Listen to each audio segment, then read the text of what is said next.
So here we are, man. We are on the cusp of another Halloween. So happy Halloween to everybody out there. Take the little kiddos out. Hopefully you guys dress up and get crazy. Does the Mosley household do anything crazy for Halloween? I wouldn't say crazy. Last year, my daughter dressed up as a full-blown ninja. My ninja. Right. No, she's dressed up as a full-blown ninja. I don't know what she wants to do this year. You say a football ninja? No, a full-blown ninja. Oh, full-blown. Okay. I don't know what she wants to do this year. Her creative sense will kick in, and I'm sure she will come to the table with something that is unforeseen. But no, yeah, nothing crazy. Because there's a group of kids that she hangs out with throughout the neighborhood. Call ourselves a village, so we'll put a big thing of candy out on the porch. And we'll take her and the kids in the village and let her go terrorize the neighborhood. Yeah. Halloween's crazy, bro. It's different from when we grew up, man. With Harper, shout out to my baby daughter, I feel bad for her because our community or my community isn't rich with like little kids her age. Mm-hmm. And I was having a conversation with my neighbor about this a couple of days ago. Like generations of people, kind of come and go. It's waves, right? And so people have gotten older and moved out, or the kids are now in college or high school, what have you. And so for where we fall in that wave, there's not a ton of kids in the community. So this year we're going to do something a little different. I think Harper has mentioned that she wants to be Ghost Spider-Man or Spider-Girl. So I think that's pretty adorable, pretty cute. I like that one. What is Ghost? So it's the white one. It's they've come there's spinoffs and there's Amazing Friends of Spider-Man. Yep, I've seen that one. So you've got Miles, which is a black Spider-Man, yep, and then there's Ghost Spider-Man, which is actually a female, didn't know that. A little girl. So and it makes sense, right? So it's cool. And then also big ups to you. The day after Halloween, November 1st, celebrating 10 years, man. That's amazing. Congratulations to you and Tam Tam. Thank you, sir. I appreciate it. This is something I've never seen before in two attempts. This guy. It is what it is. So we don't run from truth. And this is true.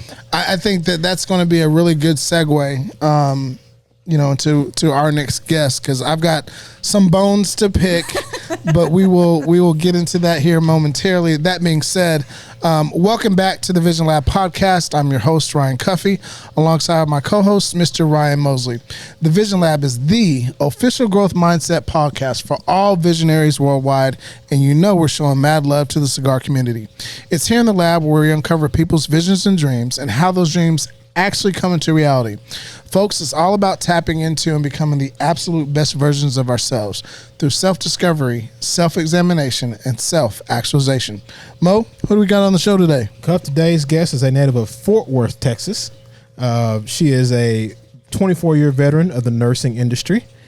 Please welcome Miss Cydra Branch to the Vision Lab podcast. Hey. Thank you so much. I'm so excited to be here. So she told me directly, Fort Worth, not Arlington, not Grand Prairie. Yeah, she said Fort Worth. Into all that. Strong. We're going to get into all that. So first of all, Cydra is like my big sister. I've known her since I was a sophomore, because you're 98, 97. You've known me before that, Ryan. I used to come watch you play football when you were like 9. Okay, so, see, all the way for back. A minute. Yeah, it's been a minute. Mom used to wake me up. Yeah, it's so been that a minute. we could come support you. Our families, there's just so much like crossover and intertwining and everything, and so we've known each other for a very, very long time. There's some rich history between our families, so I'm very humbled and honored that you jumped into the lab with us, and especially as we close out something that's super important, domestic violence and Domestic Violence Awareness Month. I before we get going, I just want to say thank you for being honest, transparent, and open. This is obviously something a lot of people struggle with. And it's a touchy subject, right? And so I appreciate your vulnerability. And so, we had Krista Kearns in the lab a couple weeks ago. Yep. kicking off Domestic Violence Awareness Month. And so we provided some phone numbers for people that are, dealing with this type of situation that need help. But we want to further cement that action and that cause and really try to, just get rid of this ugly blemish on society that often really handicaps a lot of people and creates like so much post-traumatic stress from these situations. So as we close out Domestic Violence Awareness Month, I'm just, like I said, very, very grateful for you and the story that you're going to share today. Well, I appreciate the invite, and I'm very happy to be here. The more we talk about it, the more we reduce that stigma, the more we bring awareness, the less taboo of a subject it becomes. So we just have to keep advocating, and we have to keep talking about it. Before we get into this, and I know we talked about, big ups to you and Tam Tam for 10 years. Big sis is she holds secrets. She's like Escape, I'm private. There's a difference between secrets tomato and being private, because we're not gonna bring up your stuff. Here's the deal. Hey. We're at the tailgate, the annual tailgate, and I'm talking to Janet, and she goes, Sid's getting married on Friday. I said, I'm sorry, what? When did Sid even?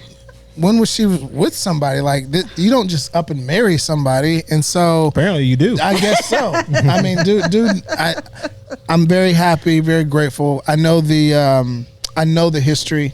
I know the past, right? In terms of what you've endured and had to go through to kind of get to this point, and even the ability to trust another man in this capacity. Yeah. So I'm very happy for you. And shout out to you for, doing it in a very, very unique and special way. That's the only way I know how to do it. That's dope. So why don't, for our visionaries, and those are the people that rock with us since day one, talk to our visionaries. How did your wedding go down? This is pretty dope. So I was not by myself in this. My middle sister, Jordan, actually, I wouldn't have known. Shout out to Jordan. I wouldn't have known anything about this. We actually, because my first wedding, there was a lot of money spent. His first wedding, there was a lot of money spent, and we both decided from the jump we didn't want to spend a whole bunch of money to entertain other people. And so we were already looking at this lady, Jennifer Allen, Just Elope LLC. And so she specializes in micro weddings. Micro weddings, and I'll be from down. 0 to 50 people, and they're budget friendly. And her story came from that she and her husband got married when they were young at the courthouse, and she just feels like everybody should have some type of amazing experience for the wedding. So she was running a contest, and my sister Jordan was already following her. She sent it to me, and it was really kind of a joke at first. And she was like, hey, wouldn't this be great? We'd have turkey legs and all this other stuff Well, for the the reception. people don't know what you're talking about yet. I know. So here's the thing. So the contest was get married at the state fair on opening day. Look at Mo. Yes. Continue. Yeah. And so, I was just like, no, we're not going to do this. Jennifer Allen has a lot of followers. I was like, we'll never get picked. Jordan's like, nah, but it'll be great because our family has a history of the state fair. My dad and I used to go to the state fair when I was a little girl. That was our daddy-daughter date time. Mm-hmm. And then as a family, as my sisters came along, we continued to do it. With my children, we continue to do it. So it is a family tradition. Yep. And then shout out to Smokey John's Barbecue. Those are my cousins. They're in Dallas off of Mockingbird Lane, and they have several booths at the state fair. My uncle started his business and used to have booths out at the fair as well. He is now passed, rest in power. But my dad and I went to the fair. I got a funnel cake. I rode the Ferris wheel, played a couple games, won some stuffed animals, and had turkey legs from Smokey John's. Every from year. Uncle John's. Got Every to year. do it. Yeah. Yeah. So we were just like, how awesome would that be, right? And I was like, you know what? Fuck it. Let's do it. Let's see. And so I wrote just a small little story about our love story, how we met, and how cool it was, and submitted a couple of pictures. And honestly, I really forgot about it. And I also forgot to tell him. Wow. Oh, okay. That I did. And then it was See, later. She don't tell people nothing. See, it was later on that night. And You just conveniently forgot. And I'm so independent. I've been single for so long. And not that I forgot, but he also is so very liberating and allows me to be exactly who I am. And he understands and respects exactly who I am. And so when I told him, he like laughed for like 2 minutes. He's like, so this is like really what you did. I said, I did. He said, okay. He said, we'll make the decision. And he said, when we win, when we're picked, let me know. And I was like, you don't know we're going to be picked. And he's like, he said, you wrote it, right? I said, I did. He said, we'll be picked. I was like, yeah, okay. So I'm just like, yeah, right, whatever. I'm driving home from work. I think it's 3 days later, and my sister calls me, and she's like screaming on the phone, and I'm like, what is going on? She's like, oh my God, have you looked at your Instagram? You and Joelle's picture is up on Jennifer's page. Y'all won. I was like, what? We won. She was like, y'all won. I was like, you got to be kidding me, right? And so anyway, Jennifer Allen, she contacts me. She says, hey, let's set up a meeting, everything like that. Still at this point, I don't know any details. We had like a 30-minute meeting. Now, roughly, when is this? I mean, this is 3 days after submission? This is 3 days after submission. Okay. And literally 13 days before it was actually supposed to happen. But I didn't find this out until I did the call. And I did the call with my sister instead of my fiance. Because, I mean, she's my right-hand person. And I didn't think about it once again. But he was fine with it. He was like, okay, cool. Well, when do I get my call? I was like, well, we'll get your call in there. Just show up, bro. Yeah. I'm like, my apologies. But anyway, and so had all the details. But the thing is that there were details, but there weren't details. It was details of when to show up, what time to show up, the fact that, you need to get your marriage license, different things like that. But we really going into it, we had no control over anything. And it was literally like, you show up. That's basically it. You can have whoever you want to have there, and that was basically it. And you'll get the details. We literally got all the details we probably got 90% of the details the day that we actually got there. And then before that, we had probably about 50% of the details. We were literally just telling people, if you want to come to the fair, come to the fair. You have to pay for entrance, and we'll tell you where you're supposed to be at what time you're supposed to be there. That's literally it. And then it was televised on CBS 11. Wow. So you can find it on YouTube. It is on YouTube, and you can go and you can watch the ceremony. That's awesome. So yeah, that's what we did, and we had a very unique love story. I finally opened myself back up to dating probably about maybe a year and a half ago. This is super fast. And so I see why you were like, what are you talking about? I had but Ryan knows I'm a very private person too. And so that part's true. I'm a you very have proven private that. And I've known you for 20 minutes. I don't post a lot. I'm not grown. in my private We're grown. self. Right. So, I move in silence is basically what I do. Mm-hmm. But yeah, no. And the dating scene, you and I had talked about it, was just like, it was trash. It was just not good. And that's what threw me off. Because I would never have, I just thought, we're out here working. Right. Right. Because, we were trading stories. Yeah. Right. Yeah.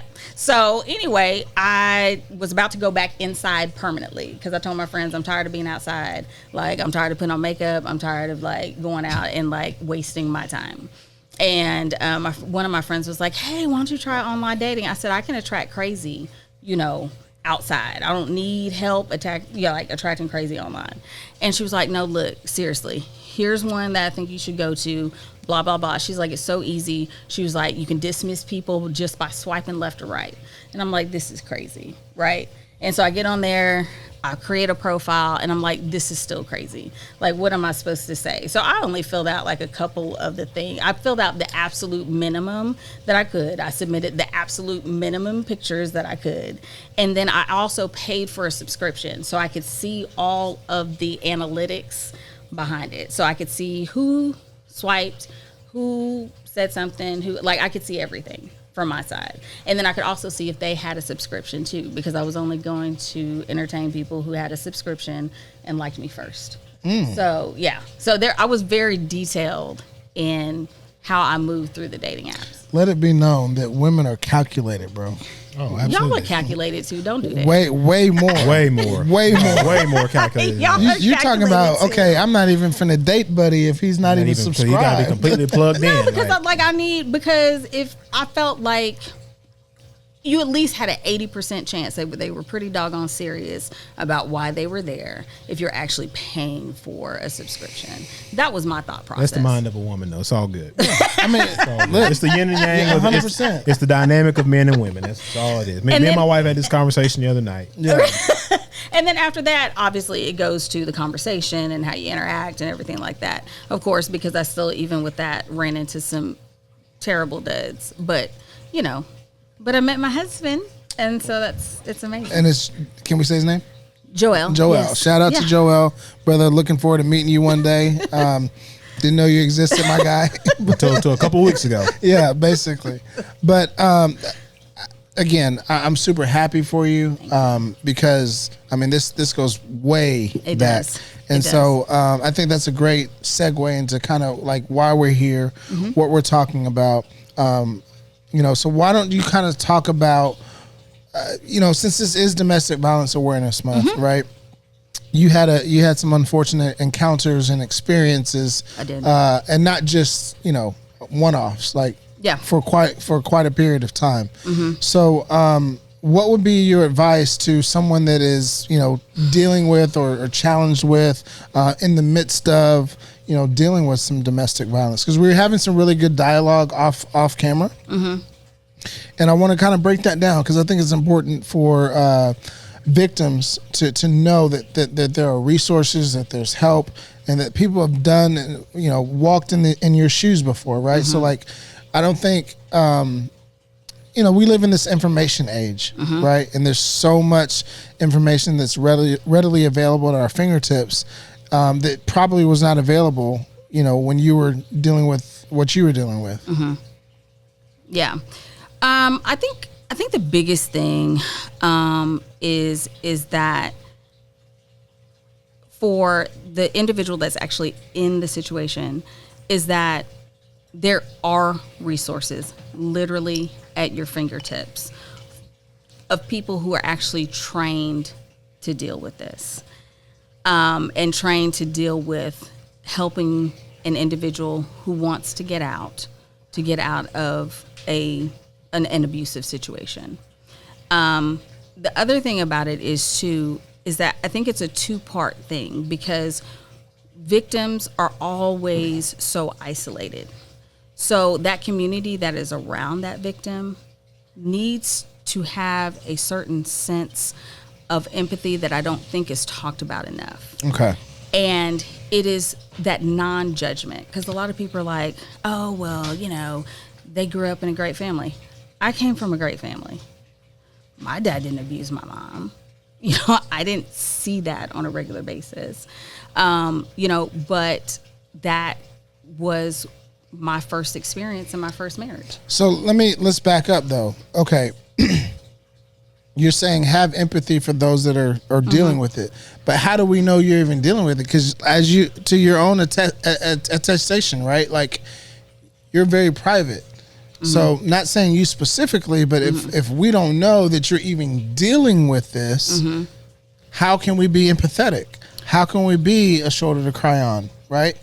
So there are those that don't say anything and that family members might see something or they might notice that there's some isolation or they might even know that person has left or tried to leave. They may not know why.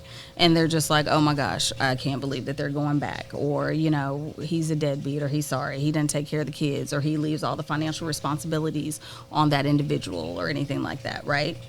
That judgment-free zone is where we kind of need to reside because it takes an average of 7 times for a victim to actually permanently leave their abuser. And this is male or female. Yeah, it's something we don't talk about a lot. And not to say that it's not warranted, but men are in abusive relationships. I think it's more common to be in an emotional abusive relationship than it is a physical, but physical certainly does exist. You'd be surprised. Right? which is crazy. And I think, and those men don't talk about that either. No, well, there's you're double handicapped because you feel like if I do hit her, then now you're going to be labeled as an abuser, right? And then if you don't, now you're getting beat by your woman. You know what I'm saying? So it's a lose-lose situation. And really a lose-lose-lose because you're losing in the relationship itself. But, with you being here on the show, I want to focus specifically on you. And and our goal, because you had asked me prior to the show, like what's our goal? And I think it's really not only to educate, right? But to have someone be identified or viewed as someone that's gone through this, to let others know as a victim, like, hey, you don't have to, go through this. You don't have to stand for this. There are ways that, you can get out, and let people know that there are resources that are available for help. And so let's rewind, and I want to set the table, set the foundation to understand, like, you're a strong woman. We've walked, I know you, but like, you came in here, you can hold your own. I'm never worried about big sis, right? But how does someone like you, who is very strong, end up in a situation like that? So, like I said, I came from a good family. Yeah. My parents, my nuclear family, they got divorced. And then my dad remarried, and an amazing woman. My mom is amazing too. I have two moms. I'm blessed to have two moms. But it was a lot from what I experienced personally growing up. It was more of not really understanding and seeing, I hate to say roles, but that's what it is. And understanding how I should be treated as a young lady. What a father's place is in your life. But your father was there. My dad was there, but he wasn't in the home. And my dad traveled a lot. My nuclear family, my dad and my mom, who divorced, did not have a good relationship, did not have a good co-parenting relationship. So there was a lot of animosity there. There was a lot of back and forth there. Angst. Yes. And so it was, even though we had, my dad was paying his child support, he was doing what he's supposed to do. She might make it difficult for him to pick me up that weekend. He's going to say, I'm not playing your games this weekend. You know what I'm saying? So it was that back and forth. But now, looking back, I was the one that was missing that male influence in my life. And because of my mother's bitterness, she was very much just that strong woman that didn't need anybody and didn't need anything. And she was very focused on her entrepreneurship. So I pretty much raised myself, is what ended up happening. And I know your dad, obviously. I don't know your mom, but your dad has always been there and engaged and active and involved in your life, emotionally and, in a positive manner. And I will say that my dad and I had a conversation probably when I was in my early 20s. My dad, when he divorced, because he got a divorce from his second wife, my bonus mom. Been there. Yeah. And one thing he did is he sat down, he asked me, he said, hey, how could I have made because he realized that there was definitely a break there and there needed to be a better foundation. He asked me, he said, what could I have done better with you that I can change with your sisters? Because I had two younger sisters from that marriage. And every single thing that I told my dad, he did. And that so my sisters had a very different dad than I did. Sure. My dad always provided financially, emotionally. It was a challenge. But that comes from his baggage, from his parents and different things like that. Did I ever doubt that my dad loved me? No. Was I showed the things that I needed to be showed as a young lady growing up from a man? No. And do you feel that it played a part? Played a role? It played a very big role. It played a very big role, and it caused a lot of callousness for me, and it caused me to create a shell in a wall, and become very hardened. Is this prior to the dating scene? Yep. Okay. Yep. So now you're dating, circa high school years, right? You find somebody. I played sports. Yeah. Majority of my friends were guys, so I was not a girly You got it honest. girl. Yeah. You got it honest. Yeah. I wasn't a girly girl, and I was always the one that stuck up for my female friends. I was always the one, and honestly, still, I'm the one in the group that's like, hey, we might be out.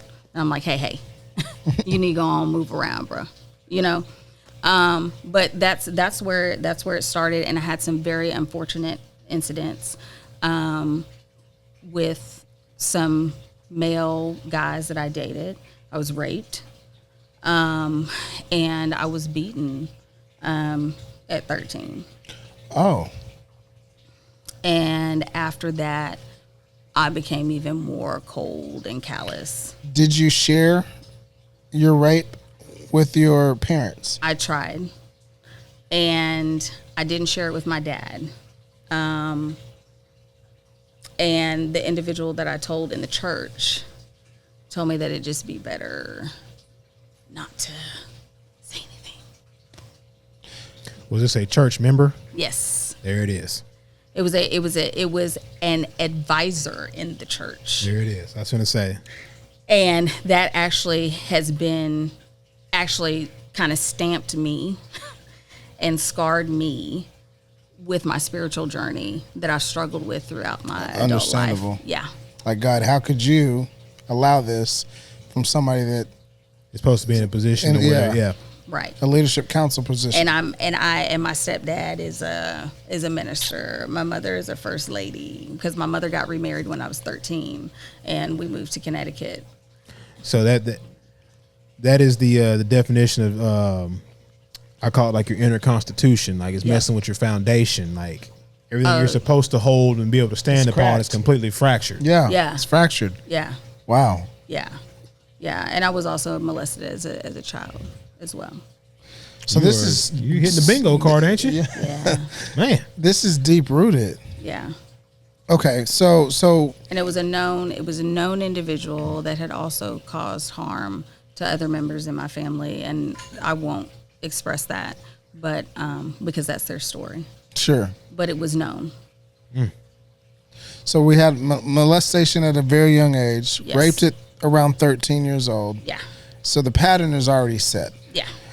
Father is in the picture, but out of the picture. Yeah, because when we moved to Connecticut, my mother got married when I was 13. We moved to Connecticut. Whole new life. Didn't know anybody but the people in the church.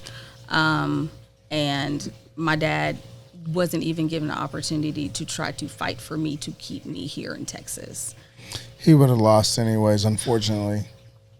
But he wasn't even, he wasn't even afforded given the opportunity for sure. Yeah. For sure. Okay, there's like my mind is just like spinning right now because I didn't know about the molestation and the rape either. Yeah. So thank you again for just the transparency. Yeah. So adolescent, teenage years, how are you coping? How are you dealing? How are you like functioning through sports in Connecticut back to Texas or whatever that looks like? So I was pissed that we moved and that everything that I knew up until 13th of life. Were you raped in Texas or in Connecticut? In Connecticut. Okay. Mm-hmm. So your foundation's been disrupted completely. You're away from home base. Mm-hmm. Like it's just a recipe for disaster at every turn. Yeah.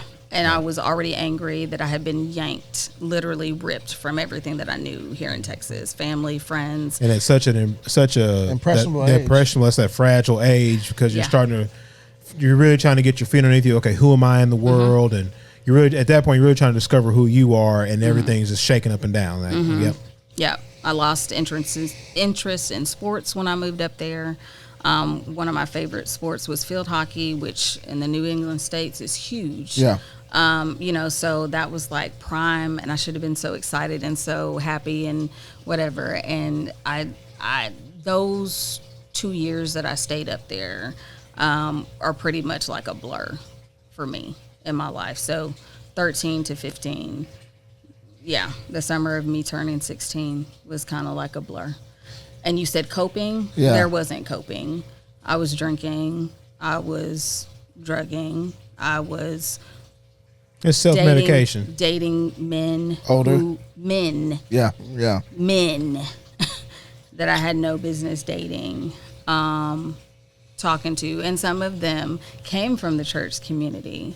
There was a pastor that, a visiting pastor that came pretty regularly to my stepdad's church that was enamored with me. Very strange, very awkward. Everybody saw it. No one did anything. I think this is a very poignant time to and there's your camera for you to talk to the young girl who this clip may get out to, right? Like, what advice are you giving that 13 to 16-year-old girl that's dealt with some of the same issues that you've dealt with at that time in your life? I think the biggest thing is that you're worth it, and to find someone that will listen to you, because somebody will listen to you. It took me coming back to Texas for someone to listen to me. And sometimes you have to just take that step that seems so incredibly scary. But if you're feeling it in your gut, take it. Take the step. Talk to somebody, because there is somebody that will listen. And I found that. And I made the decision for myself that summer that I was 15 that I wasn't going to be up there anymore, and that pretty much I couldn't have said it at that age that I needed to save myself. But now, knowing after my therapy dollars and everything else, that's basically what I knew I had to save myself. And I packed all my stuff that summer to come down for summer visitation with my dad. I already knew I wasn't going back. I'd already talked to one of my best friend's family members, her parents, and if my dad had said no, that I couldn't stay with him, you weren't coming back no matter what. I wasn't going back. I wasn't going back, and nobody knew that I wasn't going back. My mother did not know I was not coming back. I left my dog, my prized possession, Genesis. Yeah, I was out. I want to pause, and not that this is ever about us, but we're two girl dads, and that's all that's like just resounding and resonating in my mind right now is that I never want my daughters to feel that whatever it is that they're going through, they can't come and talk to me. So I just want to spend one question on, if you had it to do all over again, would you have involved your dad? I would, had my dad and I had a different relationship. So what advice could you give to fathers of young daughters, teenage daughters, and the like? Keep the lines of communication open. Make yourself emotionally available to your daughters in a way that you all have to be vulnerable to them. They have to know that even if you will, or they might think you might be angry, that it's not that you're angry at them, and it's not that you don't want them to come to you. You want them to come to you with anything. And that's going to require a lot of emotional intelligence and control on you all's behalf, because from what I had been given, if I had known my dad in my own space, in my own relationship with my dad, what I was being told by others for me not to tell my dad because he would get angry or he would go off, or, that I might not be believed. If my dad and I had that relationship, it would have trumped everything. I wouldn't have even listened to any of that, right? And I also didn't want to be a disappointment to my dad. I didn't want him to be disappointed in me. I didn't want him to think that maybe there was something that I had done. And in talking to my dad later on in life as an adult, obviously that would have never been the case. Man, this is it's so much. So okay, and thank you for that. Especially as fathers, I know I'll speak for both of us. I appreciate that sentiment and those words of encouragement and advice. So you're now back in Texas, and you go to high school. Obviously, we're at the shout out to the Warriors. She hates it. I loved it. I hated it. She hated it. I loved it. Well, I was done with all my classes. Like literally, I came back to Texas and I had to take the stupid Texas government. Like I was taking bullshit classes all day long while y'all were like doing major. Because like my sophomore year, I took calculus. So I was taking like business and individual family life, bookkeeping, accounting, all that. Like I was like, can I get out of school and go to work? Didn't you do the work program? So I didn't get to do the work program because Daddy wouldn't let me do it. I could have graduated my junior year, but Daddy wouldn't let me do it. Just hung out for a whole nother extra year for no reason. But her class, because you 97? 98. You were Donovan? I guess. No. You know I didn't talk to No, anybody. you're 97. Sir, I know when I graduated. Yeah, you can tell when she graduated. I thought you was with Tanya and all them. No, I hung out with all of them. And that class, that 97 class. Like we had a whole Boy. Like we had a lot of fun. Hey, listen. We had a lot of fun. That sounds like an offline conversation. No, I mean we keep it above board, but No. like they just Because somebody had, who was it that had their own apartment that we were always over at? I can't even remember now. This already sounds like we're going. Philip. No, Philip. Oh, Shout out to Philip. shout out to Philip. Rest in power. Yeah. No, Erica had her own apartment over in Woodhaven too. Oh, then Fort Worth? Yeah. No, see. So back in the day, we'll go off subject for a real quick second. There's a influx of people that came from Fort Worth to Arlington, because back then Arlington really was like that, like middle class suburban, especially It was Martin. happening. Yeah, There was like 5 of us brown specks No, in that's the not whole true. school. That's not okay, true. 12. Piece of pepper. that's not true. Look, But 12. Piece of pepper. what I will Please tell me say there is were the more than people 12. that she the females that she did associate with, not only were they gorgeous, but they set the tone in the city, bro. Like they were not half stepping by any stretch. Really, the main reason why I started drinking so early, but. I had a great high school experience, but that being said, you end up getting married shortly after high school. Well, yeah, I got pregnant my senior year. Yep. That's why I didn't get to run track. Okay. Yeah. And this kind of is where I knew or became aware of the domestic violence that you endured at that time. Not at that time, but like in that marriage. Okay. When did you become aware of it? I don't remember when, but I just knew that that's something that you dealt with. So can you kind of walk us through, like, now you're back, you're back in Texas, you're at a high school that you don't really like, you can't graduate or get out and work or whatever, so you're kind of confounded to like finishing out. Yeah, I couldn't go back to my old school with my old friends. And I was so changed and so different. I even tried to hang out with some of my friends that I had, because we had all gone to school from K through 8th. But I was so different and I was so damaged. I remember one of them telling me that she's like, I don't even really recognize you anymore. Yeah. Because I've been through some stuff. And that was just not a conversation that I was going to have. And so what did I do? I distanced myself. And I found a new village, right? Who didn't really know anything about me, didn't know where I came from, didn't really know, what school I had previously been in. Like, they just knew that I had not been to school with them and that I had just moved back from Connecticut, and that was good enough. So it was almost fresh start. It was almost like me getting a fresh slate, but I was damaged and I was still on that roller coaster of damage in the hands. It was like a hamster wheel. It's like almost like you can't get out of it. You keep doing fucked up shit because you're fucked up. And do you feel like it was like this magnet that led you to, because I know the people that you hung out with. Of course it was, because they were doing the things that I was already doing in Connecticut before I came back. They were drinking, they were smoking, it felt comfortable. It felt it felt common. It was what's the word? Familiar. Yeah. Common. Yeah. Yeah. You found her village. Yeah. So- Basically. Yeah. I mean, that's basically it. Yeah. Yeah.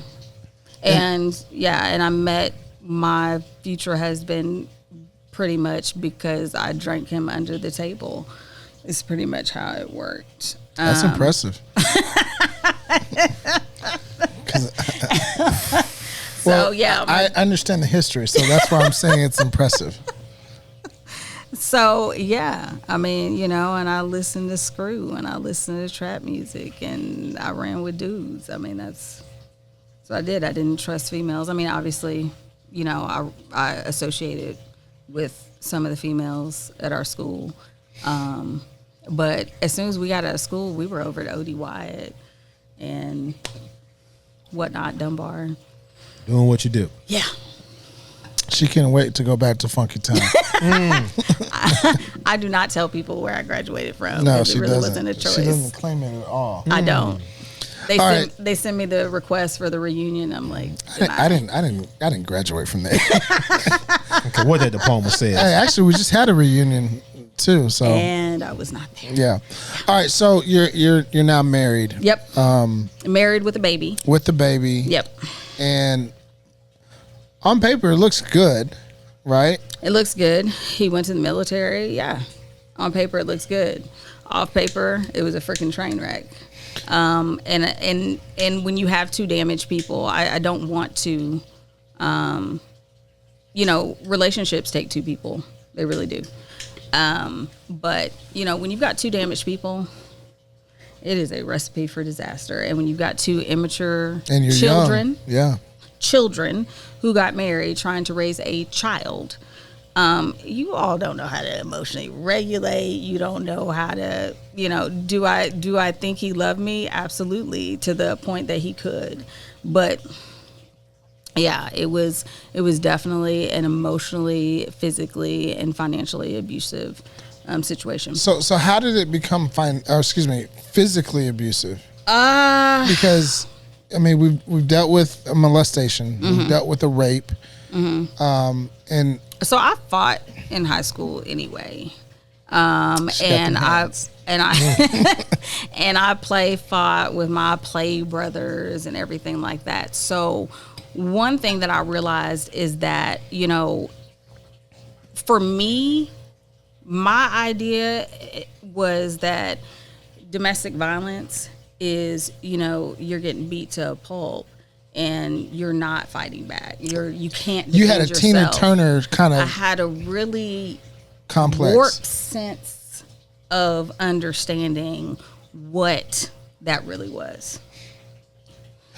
Would you feel comfortable talking about a situation in which it was physical? Like, did you leave with a broken nose, bloody lips, ruptured eardrums, things like that? So I had bloody lips, bruising, things with him. There was a lot of mistrust in the relationship. Warranted or unwarranted? Warranted to the fact that he was cheating. So he automatically assumed that I was cheating. And then when I actually did cheat, then it was warranted because I was like, what you not fixing to do is play with me, right? Pure toxicity, right? And so I'm fixing to show you, you're not the only star in this relationship. Sick. Yes, I know. But yeah, that's where it started. And so then when that pride and that ego was hurt and that power shift happened, that's when a lot of the physicality began. And I had gotten my nursing license. I was working in the emergency room. And you can't always judge when a trauma is going to come in. So just because I'm supposed to get off at 6:30 doesn't necessarily mean that I'm somebody getting show off up at at 5:45. Right. And I'm not going to leave my teammates there to deal with a trauma. You know what I'm saying? And we're going to abandon patients and just be like, it's 6:30, I got to go. Right? So Clock it out 6:30 in the parking lot at 6:31. So right. So I think that night, because I think we had gunshot traumas that night. And so I don't think I got home till almost 8:00 that night. Didn't have my phone on me. We didn't have our phone on the floors. Different things like that. Very different from how it is now. So when I called, when I got off, no answer, no answer, no answer. Got home, and the altercation started. He pulled a pistol on me. We physically fought.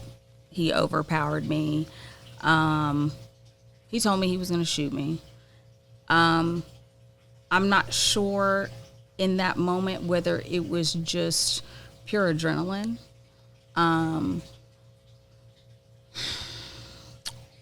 Or the fact that I was just numb to everything by that point. And it was just like, okay, what you gonna do? And I don't know whether it was something he saw in my eyes, but he raised up off of me. And we actually had 2 boys at the time by that time. And they were actually in the bathtub and they were screaming and crying. They saw it. No, they heard. I heard it. They heard it. They were in the bathtub. And my older son, our older son had seen more. So he was the one that started crying and reacting much more quickly than anybody else had, than the younger son. That next day, I woke up, I was bruised, extremely sore. Are these visible? So they weren't visible yet. I bruise very easily. Like, you can literally, the wind will blow and like I will come up with some type of bruise. But these had already started. There was swelling.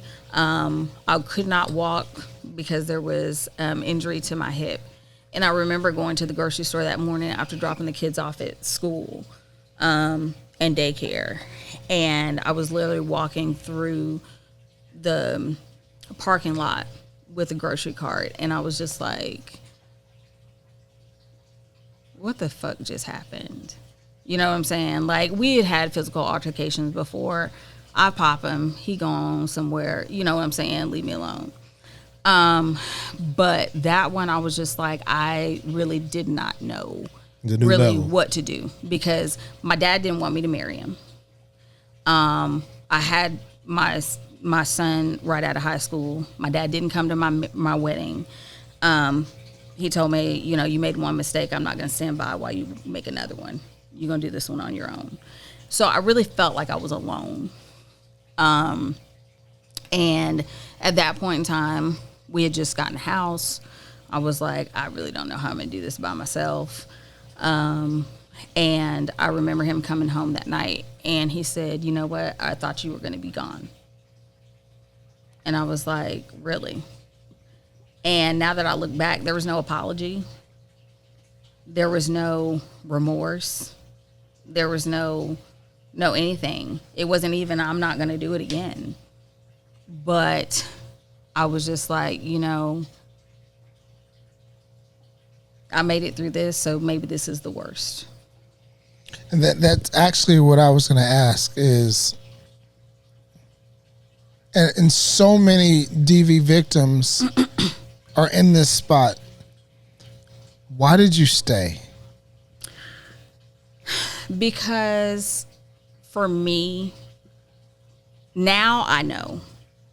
I didn't know then, but I had a big hole and trauma from abandonment in my life and not feeling like I had people there for me. So knowing that he had trauma that he had, I always wanted to be that person that I knew that I needed. Someone who was empathetic, someone who would understand. And then I was always waiting for that initial person that showed up that I fell in love with.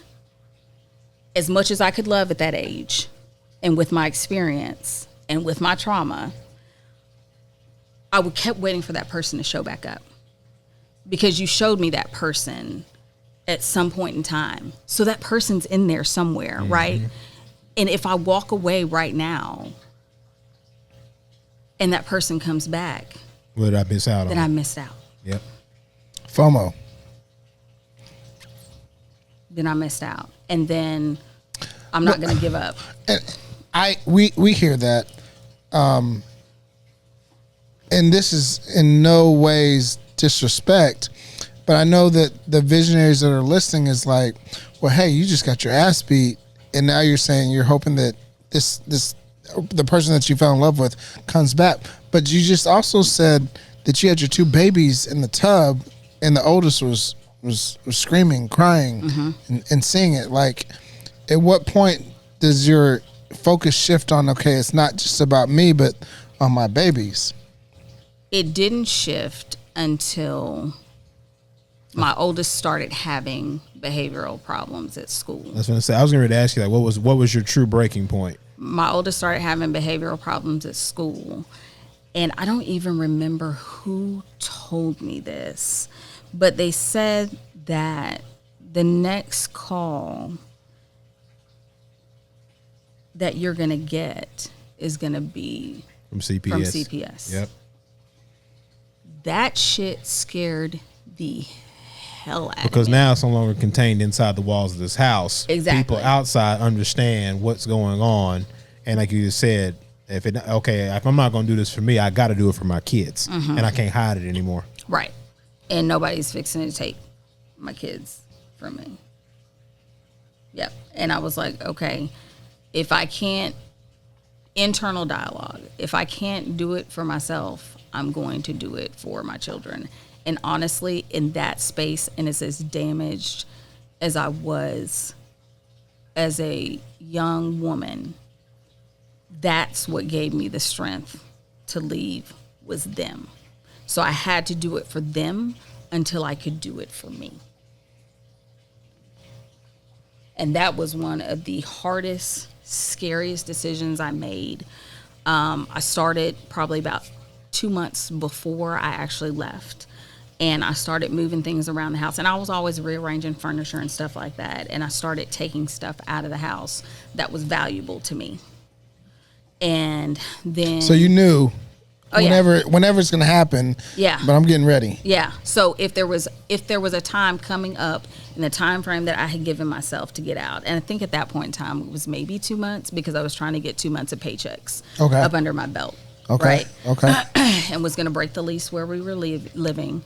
Had just bought brand new washing machine, dryer, couches, like all that. I think we had bought a brand new refrigerator too. And I was just like, fuck it. It's all just going to have to be left. Right. It's all going to have to be left. And so something in my gut, he ended up having to go to work, I think, on like a Saturday. And I called my dad, and I was like, I need to use your truck. My dad had a Tahoe at the time. And he was like, what do you need to use my truck for? I was like, I just need to let me use your truck. And I'd already decided, while he's at work, We're getting out. we're leaving. And he was supposed to be at work all day.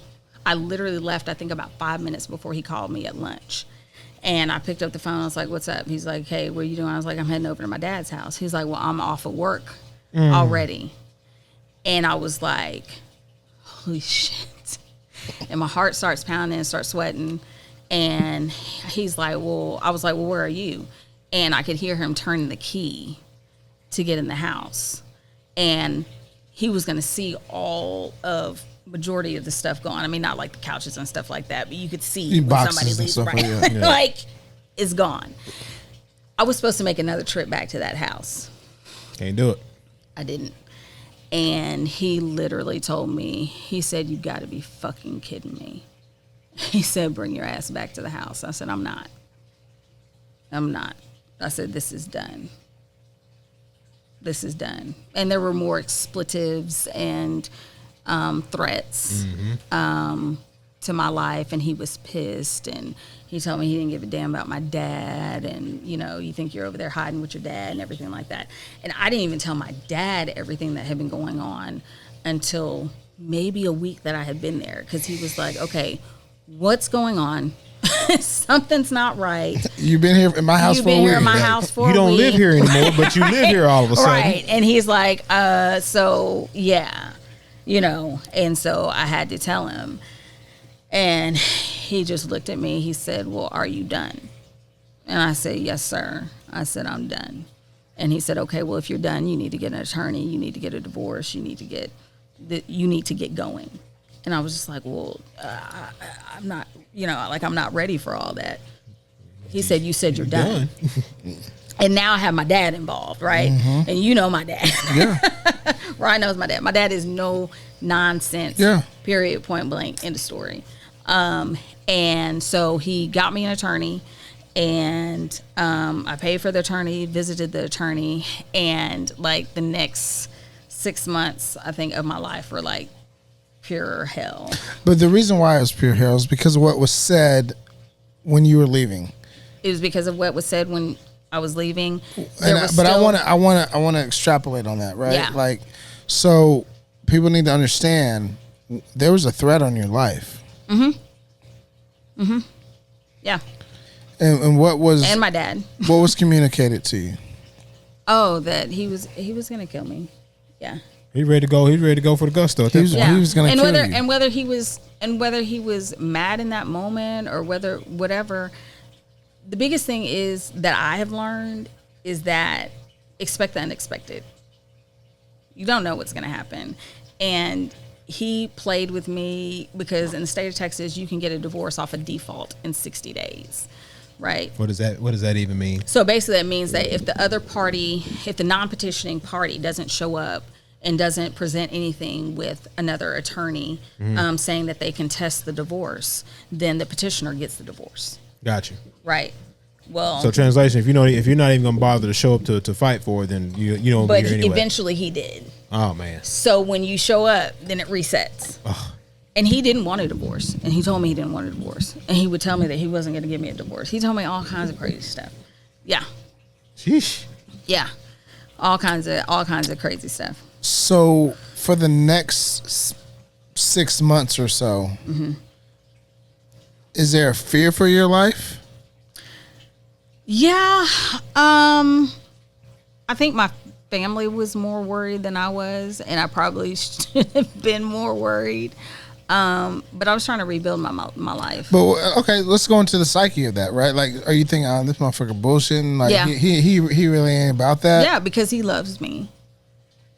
Because we had kids together, and he doesn't want to divorce me, so he's not gonna hurt me. Yeah. While I'm divorcing him. Yeah.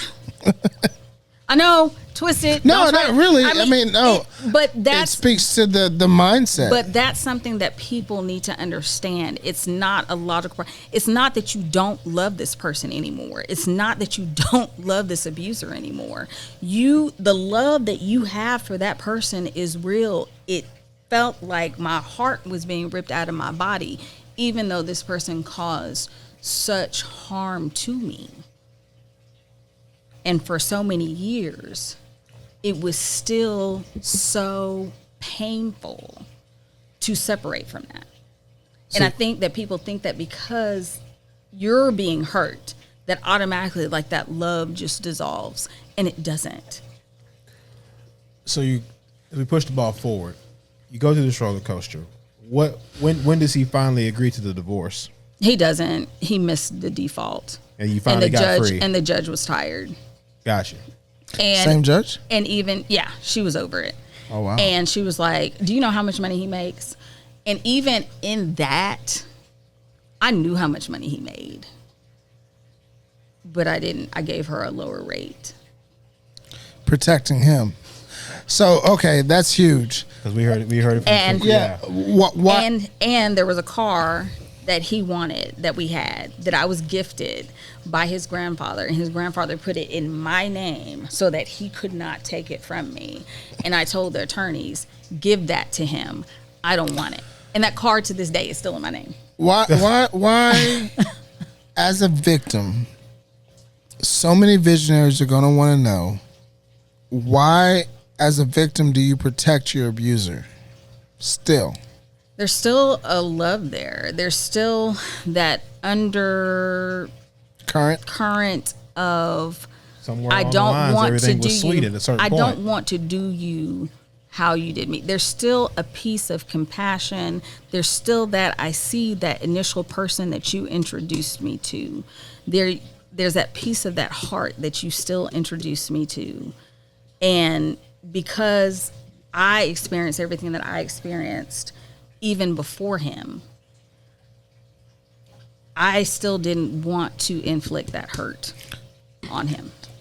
Sidebar, but relevant to what we're talking about. Was that your first love? No, Okay. it wasn't. Because I could see it if it was like, okay, we talked about the molestation, the rape, the rocky, high school experience, etc. It makes sense if this was like your first love, but it wasn't. But and crazy enough, it was not. But in a strange sense, he took responsibility of me. So I think there was loyalty that was there too, because you took me from another situation and quote unquote took care of me. It's trauma bonding. Bingo. It's trauma bonding. Bingo. That's good. That's so Bingo. Got good. married to a therapist. And it's so real. And people don't understand how real and how dangerous trauma bonding is, and how intense it is to actually break those ties and understand and see it for what it is. I'm curious, relevant to your episodic love story. How much of that was love until it got into the abusive portion? Like, was it 2 years of love, 18 months of love? And there's a follow-up question after that. No, there were small incidents even before that. Even before that? Even before that. He would put 187 in my pager when we were in high school if I wouldn't answer the phone. Wow. This is an Shout out to the interesting pagers. So it, yeah. And You responded to it. I was just like, no, I was like, oh, okay.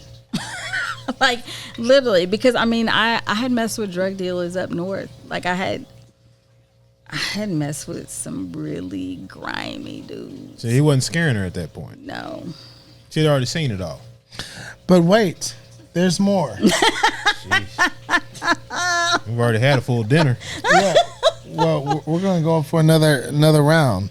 So that whole marriage is dissolved. You got the divorce. Yeah. Kids are with you. What happens next? Catch our visionaries up. What happens after that? He kind of checks out of the fathering scene. I'm a single parent. It's cool because he's not bothering me. I started dating again. Dated a really good cat that I'm best friends with to this day.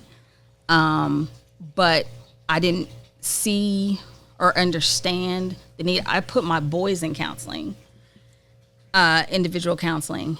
And then I put my boys in individual counseling, and then we did family counseling. But I didn't do any individual counseling for myself. And I didn't see the actual need for it at that point in time. So I met a really cool cat. He was really great. But I was not ready for him because I had not done the healing that I needed to do. So you're with this guy. It doesn't.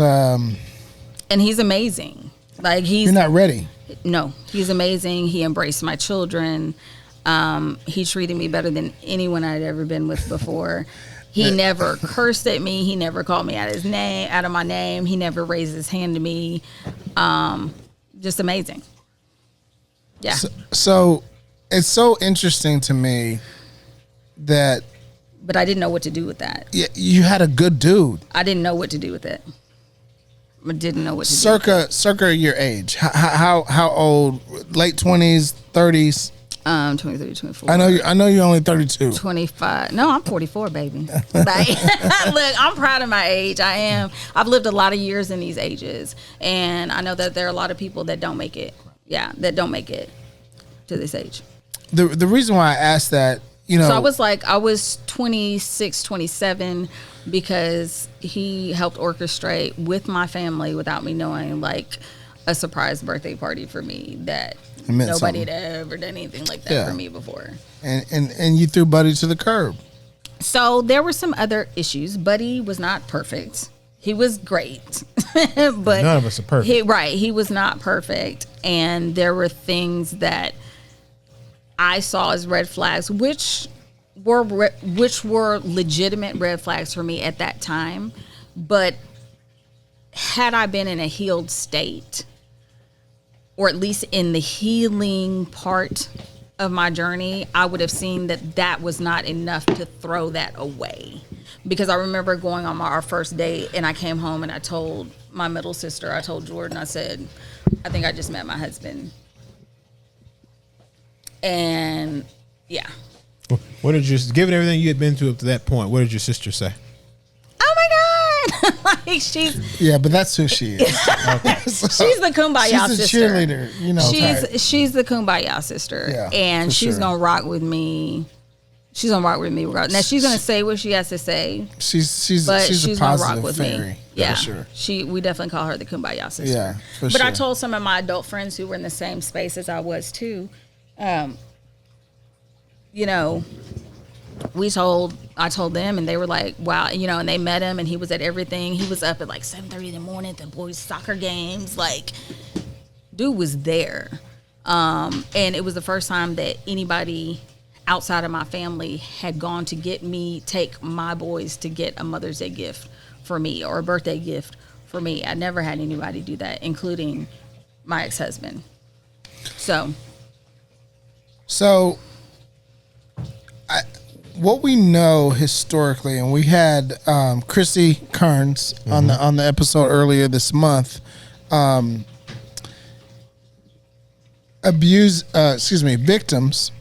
victims have a propensity to go back to another abusive relationship. And that's what happened right after.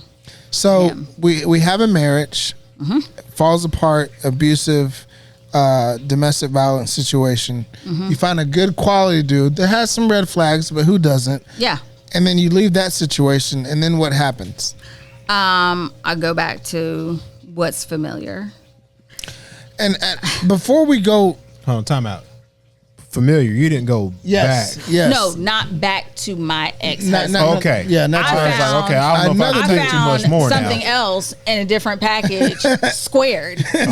Oh wow! What I found. Okay. But here's my thing. Why? So at the beginning, well, why? Fundamentally, yes. Why, and looking back and understanding, is because I was not healed, and because I was so uncomfortable in that space.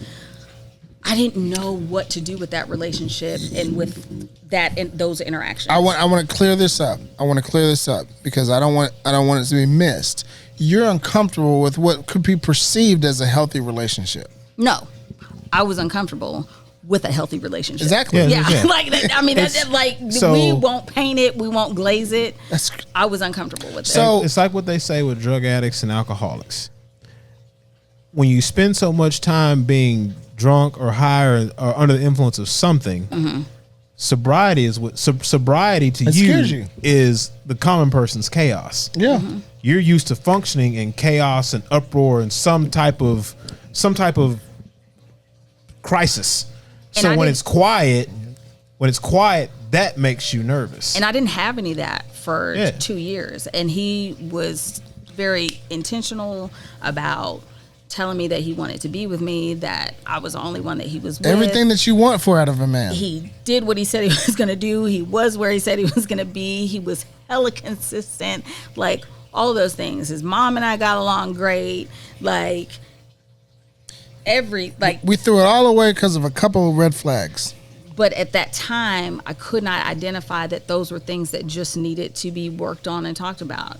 And communication skills weren't there, and understanding, being able to identify that there were things that definitely needed to be addressed, but there wasn't the reason to throw away the whole horse and wagon. So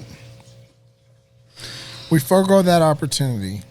And he didn't drink like I drank. He didn't smoke like I smoked. Hey. Like it was just like it was like almost 2.5 years